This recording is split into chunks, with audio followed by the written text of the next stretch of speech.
Praise the lord. ఆత్మస్వరూపి అదృశ్య దేవుడైన త్రియేక దేవుని నామములో మీకు ఆత్మాభిషేకం, ఆత్మానందం, ఆత్మాభివృద్ధి మెండుగా దయచేయబడునుగాక. ఈ దినపు యేసయ్య జీవపు మాట.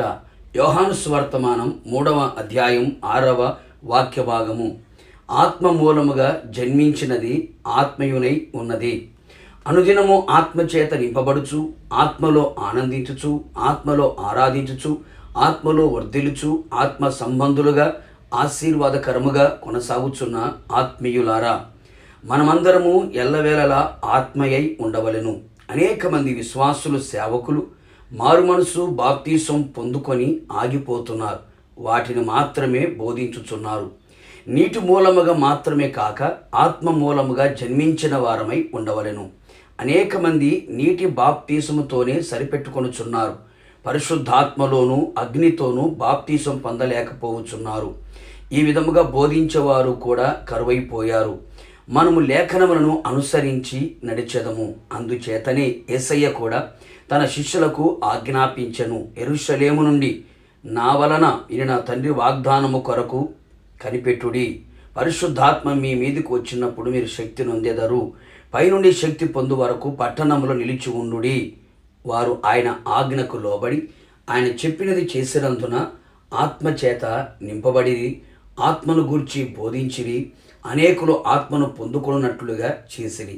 కావున నా దేవుని ప్రియులారా, మనము కూడా ఆత్మ మూలముగా జన్మించున్నట్లుగా మారు మనస్సు పొందిన వారమై పాప క్షమాపణ నిమిత్తమై బాప్తీసం పొంది యేసయ్య సన్నిధిలో కనిపెట్టి ఉపవసించి ఏక మనసుతో ఎడతెగక ప్రార్థించుచు ఆయనకు విధేయులమై ఆయన గద్దింపుకు లోబడిన వారమై పరిశుద్ధపరచుకుందుము. నిశ్చయముగా నీ మీద, నీ కుటుంబం మీద, నీ సంఘం మీద ఆత్మ కుమ్మరింపు జరుగును. ఆత్మ ఆధీనములో, స్వాధీనములో నిలిచి మనలో రూపాంతరపు క్రియ ప్రారంభమై ప్రకృతి సంబంధిగా, శరీర సంబంధిగా ఉన్నవారు ఆత్మ మూలముగా జన్మించుట ద్వారా ఆత్మ సంబంధులుగా, ఆత్మ స్వభావము గలవారుగా, ఆత్మ చేత ఆ పోలికలోనే మార్చబడేదము. ప్రకృతి సంబంధమైన శరీరముగా విత్తబడి ఆత్మ సంబంధమైన శరీరముగా లేపబడును. శరీరము క్షయమైనదిగా విత్తబడి అక్షయమైనదిగా లేపబడును. ఘనహీనముగా విత్తబడి మహిమగలదిగా లేపబడును.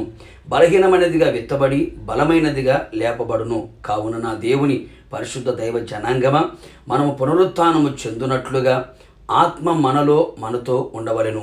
మనము ఆత్మ మూలముగా జన్మించవలెను. అప్పుడే మనము పరలోకములో ప్రవేశించదము. ప్రభు పోలిక సారూప్యము కలుగును. మృతుల పునరుత్థానమును పొందుకొనేదము. ప్రభువును ఎదుర్కొనేదము. ప్రభుతో యుగయుగములు నిలిచి ఉండేదము. ప్రార్థన. అత్యంత కృపగలిగిన మా ప్రియ పరలోకపు తండ్రి, నీ పరిశుద్ధమైన పాదములకి కోట్లాది స్తుతి స్తోత్రములు చెల్లించుచు ఉన్నాం. మరొక మారు మీ పాద సన్నిధిలో కనిపెట్టి మీ మాట కొరకు ఎదురు చూడడానికి మీరు ఇచ్చిన కృప కొరకే మీకు స్తోత్రాలు. ఆత్మ మూలముగా మేము జన్మించవలనని, ఆత్మ సంబంధులుగా మేము కనబడవలనని, ఆత్మయై ఉండవలనని మీరు సెలవిచ్చి ఉన్నారు. ప్రభా, ఆత్మ స్వభావము కలవారమై మేము జీవించున్నట్లుగా, ఆత్మచేత జన్మించబడినట్లుగా మీ సన్నిధిలో కనిపెట్టి ప్రార్థించి మీ ఆత్మ చేత నింపబడి ఆత్మచేత నడిపించబడుతూ ఆత్మ ఆధీనములో, స్వాధీనములో మేమంతా నిలిచి ఉన్నట్లుగా కృపదయించమని ప్రార్థిస్తున్నాం. ఏ ఒక్కరూ కూడా ప్రభా ఆత్మను పొందుకొనకుండా ఉండకూడదు. ప్రతి ఒక్కరి మీద, సర్వజనుల మీద నా ఆత్మను కుమ్మరించదను అని మీరు వాగ్దానం చేసి ఉన్నారు.